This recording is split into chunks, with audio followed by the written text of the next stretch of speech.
Salut à tous, voilà, ce soir c'est Boubou FPV pour le bêta PID.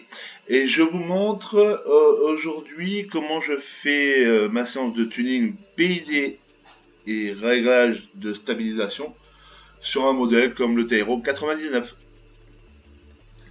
Alors, en premier lieu, j'ai toujours tendance à vérifier mes PID. Voilà. Donc là, on voit bien que ce sont des PID qui sont relativement stock, les RC rate pareil, à part, alors là, c'est vrai, c'est moi qui ai touché un petit peu. Normalement, nous avons souvent ce genre de réglage au niveau de la force de stabilisation, des modes angle et des modes horizon. Alors, se souvenir d'une chose, les deux modes de vol angle et horizon. Alors, le mode angle est un mode stabilisé, pas de souci. Le mode horizon, lui, est un mode un petit peu plus compliqué car il comporte deux phases. La première, l'angle, donc la partie stabilisée, voilà, qui est bien gérée par cette fonction.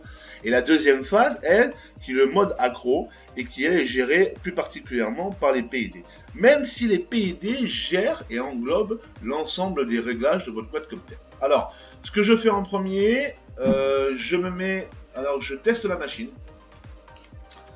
Voilà, je vais tester la machine de façon à vérifier les forces de stabilisation. Alors pour commencer, je vais m'occuper comment on appelle ça? Je vais m'occuper du mode angle. Alors,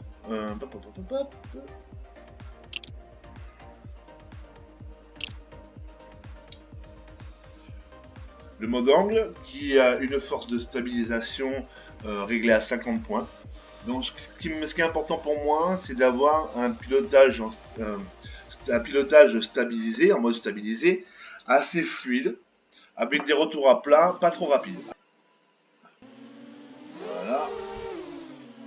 Alors là, je reconnais bien le pilotage, les réglages PID stock d'une carte de vol. Ouais. Avec une sorte de stabilisation un peu rapide, je dirais un peu forte. Alors, tout simplement pour vérifier ça, je mets ma machine un peu en stationnaire et je sollicite les manches. Alors c'est-à-dire, je pousse en butée et je relâche. Sur les deux axes, notamment ceux du roulis et du tangage. Voilà, donc on a un retour à plat qui est quand même pas mal, mais un petit peu trop rapide. Alors, j'hésite pas à changer. Hein, j'hésite pas à changer. Les réglages ne sont pas figés, donc je n'hésite pas à redescendre la valeur de la stabilisation, surtout pour le mode angle.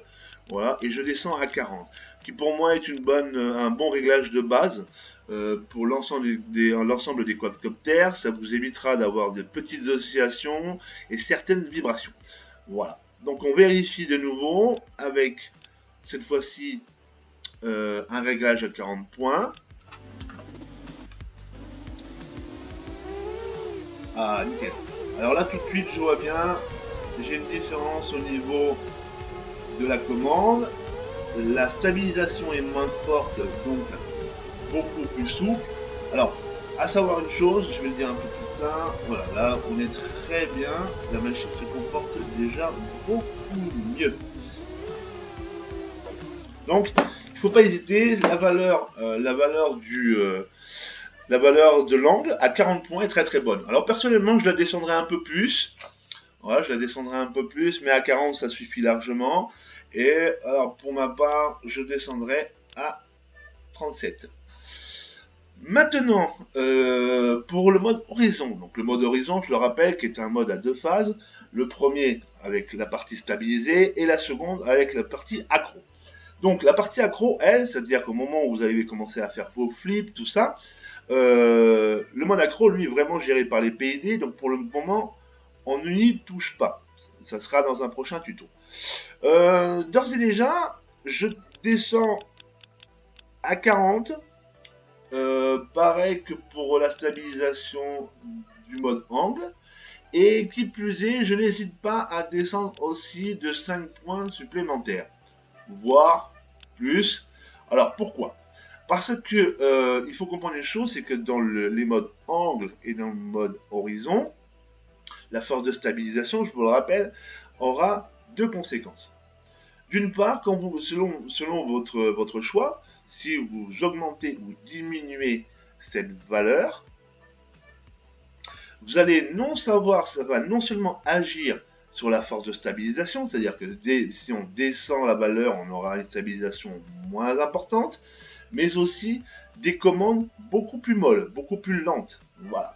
Donc, je dirais que 40, ça suffit, c'est largement suffisant pour n'importe quel quadcopter du marché. Et en mode semi-stabilisé, 35 points pour commencer, voire plus bas.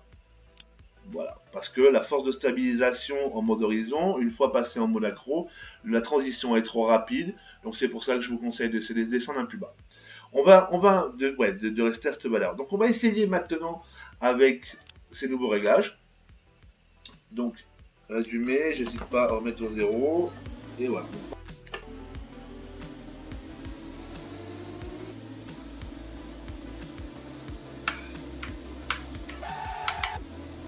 Voilà. Ah, très bien. Alors,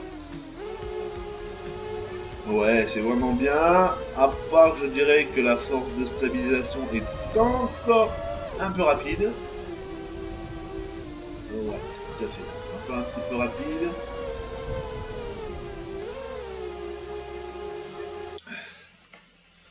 Je vais pas hésiter à descendre encore cette valeur. Voilà.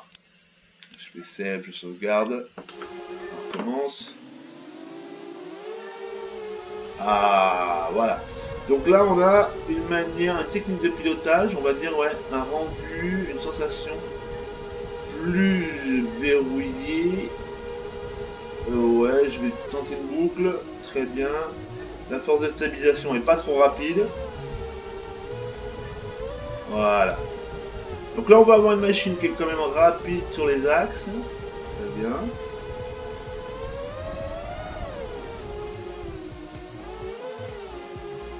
Voilà.